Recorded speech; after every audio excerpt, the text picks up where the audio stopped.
മുൻ ISRO chairman S. സോമനാഥിന് N. Ramachandran foundation ദേശീയ പുരസ്കാരം സമ്മാനിച്ചു. 1 ലക്ഷം രൂപയും മൊമന്റോയും പ്രശസ്തി പത്രവും ഉൾപ്പെടുന്നതാണ് പുരസ്കാരം. കേരള കൗമുദിയുടെ മുൻ എഡിറ്റോറിയൽ ഉപദേഷ്ടാവായിരുന്ന അന്തരിച്ച N. രാമചന്ദ്രന്റെ സ്മരണയ്ക്കായാണ് ഈ പുരസ്കാരം ഏർപ്പെടുത്തിയിരിക്കുന്നത്. തിരുവനന്തപുരം പ്രസ് ക്ലബ്ബിൽ നടന്ന അനുസ്മരണ സമ്മേളനത്തിൽ മുഖ്യമന്ത്രി V.D. സതീശൻ പുരസ്കാരം സമ്മാനിച്ചു. അദ്ദേഹത്തിന്റെ മാധ്യമപ്രവർത്തനം എന്ന് പറയുന്നത് അന്തസ്സുറ്റ ഒരു മാധ്യമപ്രവർത്തനമായിരുന്നു. നമ്മളെ വിമർശിക്കുമ്പോൾ പോലും വിമർശനം ഏൽക്കുന്ന ആളുകൾക്ക് പോലും എന്തിനാണ് വിമർശിക്കുന്നത് എന്നതിനെക്കുറിച്ച് ചിന്തിക്കാനും അത് തിരുത്താനും അവസരമുള്ള രീതിയിലാണ് അദ്ദേഹത്തിൻ്റെ എഴുത്ത്. ഇന്ന് ആ ദയൊന്നും ആരും കാണിക്കാറില്ല.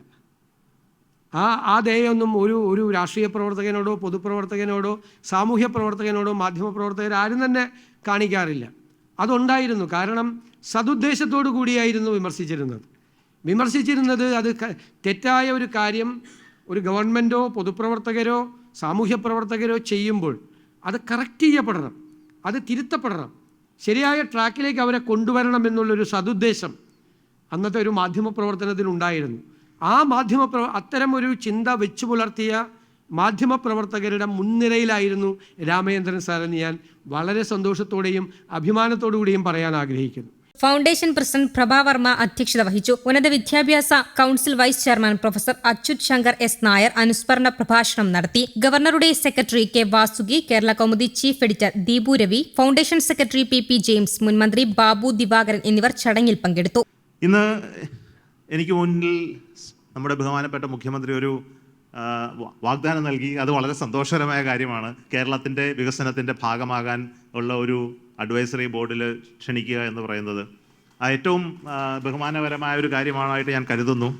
അപ്പോൾ ഇതൊരു ഒരു ഒരു ഒരു വലിയ യാത്രയാണ്. കാരണം ഈ ഒരു യാത്ര തുടങ്ങിയത് ഇന്ത്യയുടെ സ്പേസ് പോളിസി എന്ന് പറയുന്ന പ്രൈവറ്റ് മേഖലയ്ക്കും ഇന്ത്യയിലെ എല്ലാ സ്പേസ് മേഖലയിലും ഡിഫൻസിലൊക്കെ ഉള്ള എല്ലാ മേഖലയിലും പ്രവർത്തിക്കാനുള്ള പൂർണ്ണ സ്വാതന്ത്ര്യം നൽകിക്കൊണ്ടുള്ള ഒരു പോളിസി അതിന്ന് വളരെ വലിയ മാറ്റമാണ് ഉണ്ടായിക്കൊണ്ടിരിക്കുന്നത്. തുടക്കത്തിൽ എല്ലാവർക്കും അറിയാം അത് വലിയ സംശയമുണ്ടാകും. കാരണം ഇതൊക്കെ പ്രൈവറ്റൈസേഷൻ്റെ ഭാഗമാണോ, ഇതിൻ്റെ എല്ലാം ടെക്നോളജി വളരെ സീക്രട്ടായ ടെക്നോളജിയൊക്കെ പ്രൈവറ്റുകൾക്ക് കൊടുക്കുകയാണോ, എന്തായിരിക്കും നമ്മുടെ